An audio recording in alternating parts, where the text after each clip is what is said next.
नमस्कार विद्यार्थी मित्रांनो, इतिहासाच्या इयत्ता 7वी सेशनमध्ये आपलं सर्वांचं स्वागत आहे। सर्वप्रथम आपण जर या चॅनलवर नवीन असाल तर चॅनलला सबस्क्राईब करा, जेणेकरून संपूर्ण इतिहास आणि भूगोल विषय तुम्हाला या चॅनलवर अभ्यास करायला मिळेल। मित्रांनो, मागील तासिकेमध्ये आपण आपलं प्रकरण 4चा अभ्यास केला, ज्यामध्ये आपण शिवपूर्वकालीन महाराष्ट्र पाहिला की शिवपूर्वकालीन महाराष्ट्रामध्ये कोणत्या प्रकारच्या प्रशासनाच्या व्यवस्था रूढ झालेल्या होत्या, कोणकोणती अन्यायकारक धोरणं या ठिकाणी अवलंबल्या गेलेले होते, या गोष्टीचा अभ्यास आपण मागील तासामध्ये केलेला आहे। आजच्या या प्रकरणामध्ये आपण आता स्वराज्य स्थापना या प्रकरणाचा अभ्यास करणार आहोत।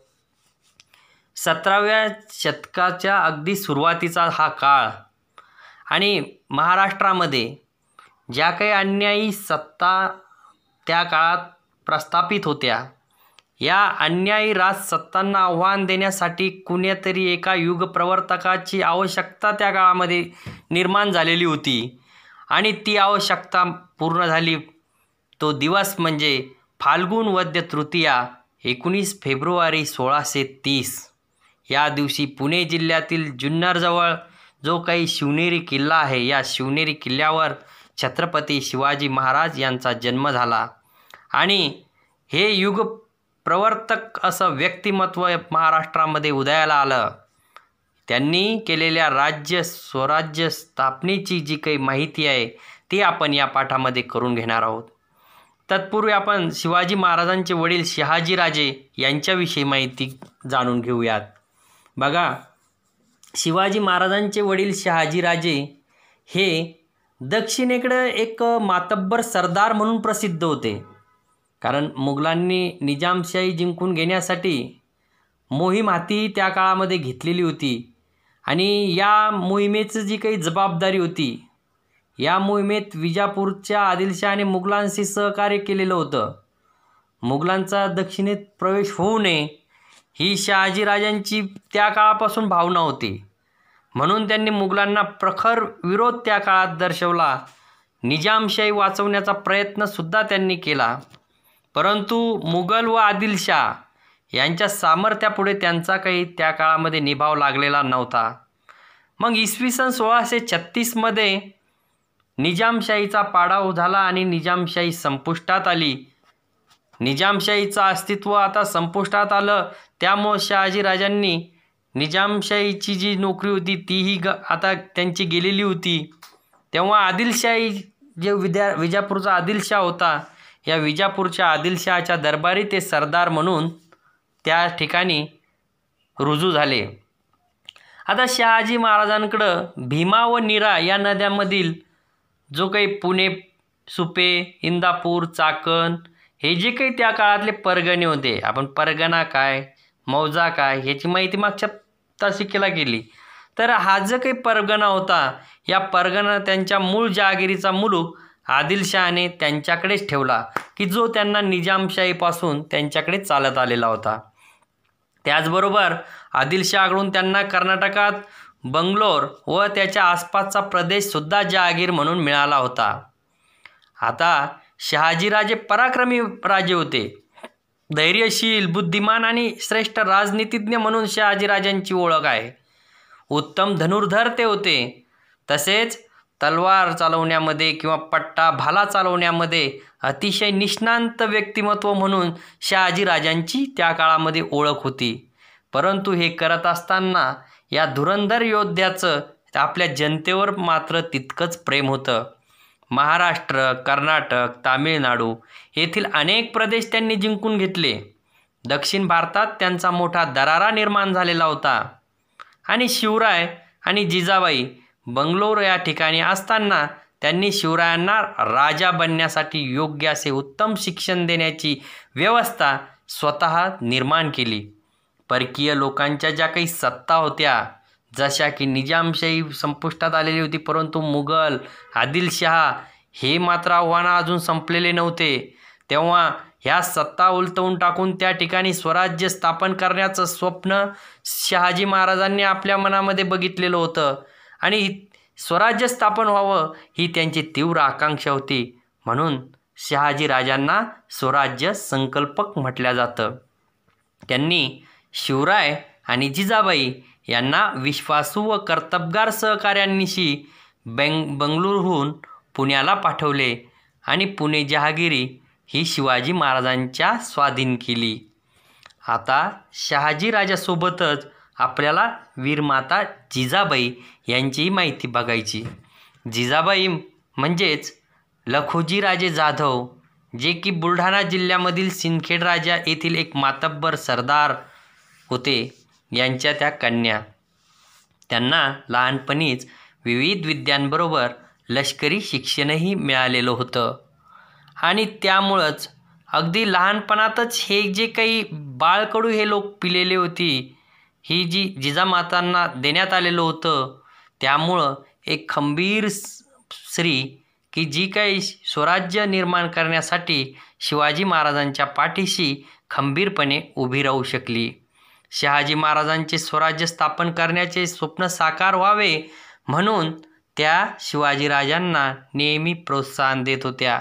कर्तबगार आणि द्रष्ट्या राजनीतिज्ञ म्हणून माता जिजाबाई यांची ओळख.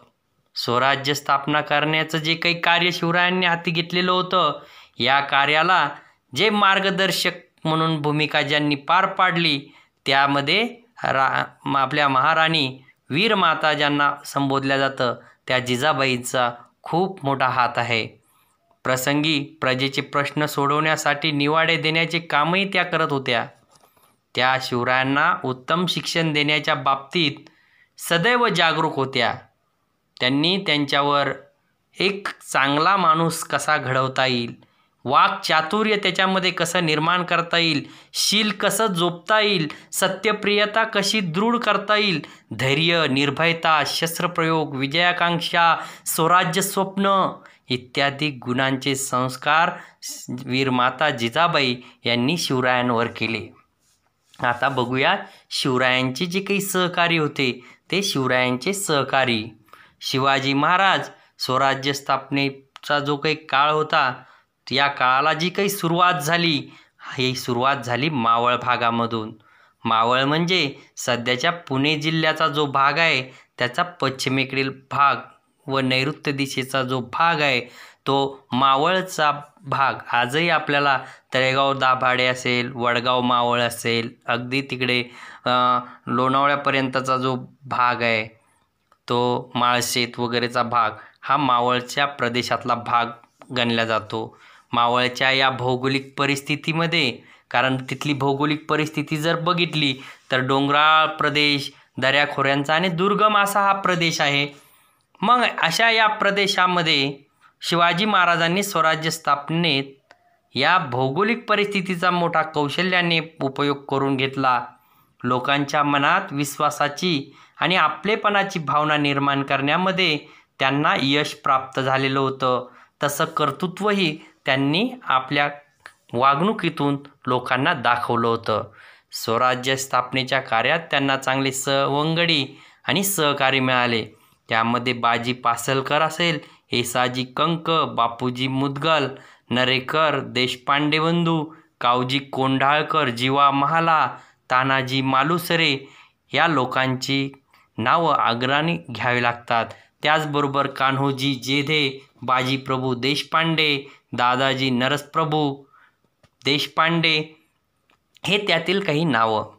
या सहकार्यांच्या बळावर त्यांनी स्वराज्य स्थापनेचे कार्य हाती घेतलं होतं. जी काही शिवाजी महाराजांची मुद्रा होती त्या मुद्रेवर प्रतिपच्चंद्रलेखे व वर्धिष्णू विश्ववंदिता शासिनो शिवसैष्या मुद्रा भद्राय राजते.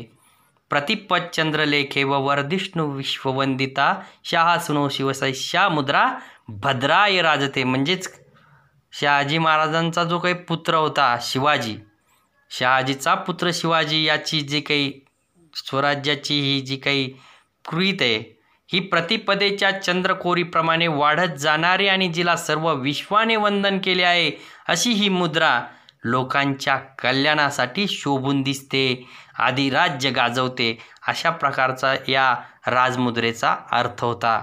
त्यांच्या राजमुद्रेवरूनच स्वराज्य स्थापनेमागे त्यांचा काय उद्देश आहे हा उद्देश स्पष्ट होतो. मुद्रेवरील या वचनाचा अर्थ अनेक दृष्टींनी महत्त्वाचा आहे आपल्याला सांगता येईल. या वचनातून त्यांनी वडिलांविषयीची कृतज्ञता, स्वराज्य अखंडपणे कसे विस्तारत जाईल हा एक विश्वास जनतेला दिला. मुद्रेला म्हणजे पर्यायाने स्वराज्याला एक आदर्श प्राप्त करून देण्याचं काम त्यांच्या त्या राजमुद्रेतून झालेलं दिसून येतं. आता स्वराज्य स्थापना करायची म्हणजे काही सोपी गोष्ट नव्हती. त्याच्यासाठी ज्या काही हालचाली घडून आल्या त्या हालचाली आपण आता बघूयात.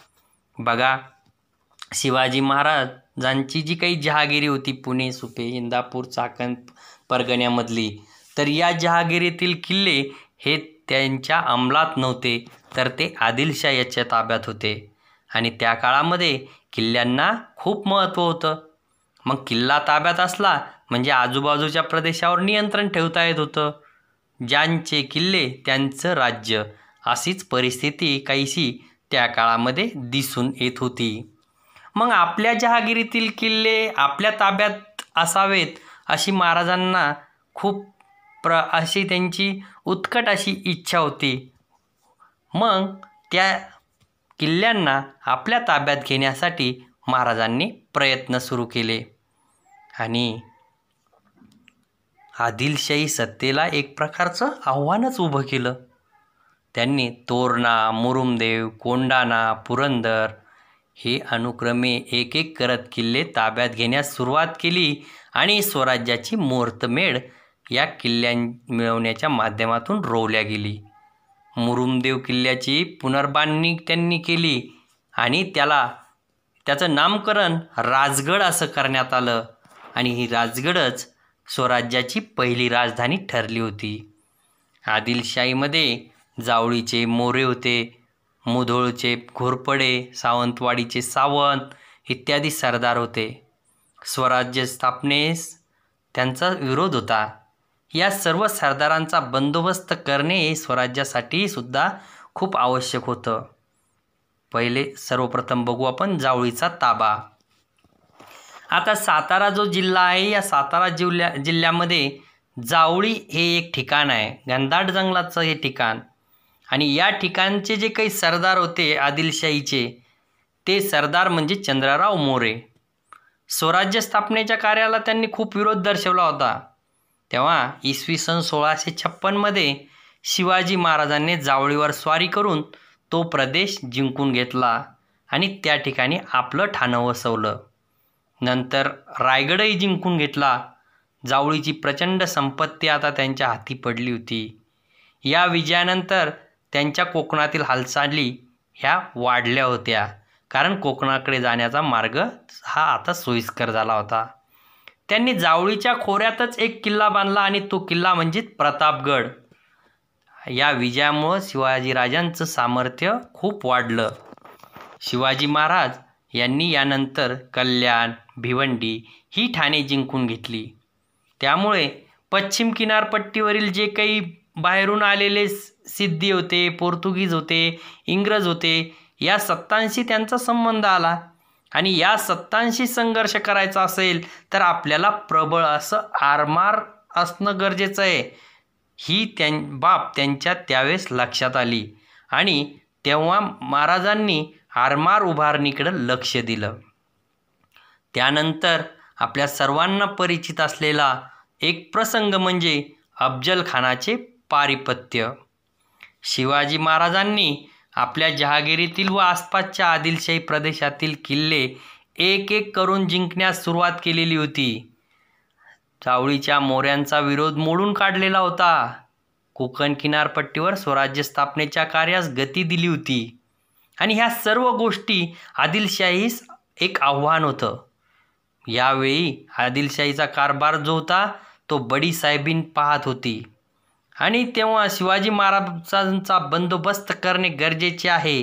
शिवाजी महाराज आदिलशाही सत्तेला एक आव्हान ठरत आहे अशी त्यांची मनोमन खात्री पटली होती. म्हणून त्यांनी आदिलशाहीतील अफजल खान नावाचा एक बलाढ्य जो अनुभवी सरदार होता त्याला शिवाजी महाराजांवर चालून जाण्यास फर्मान दिलं.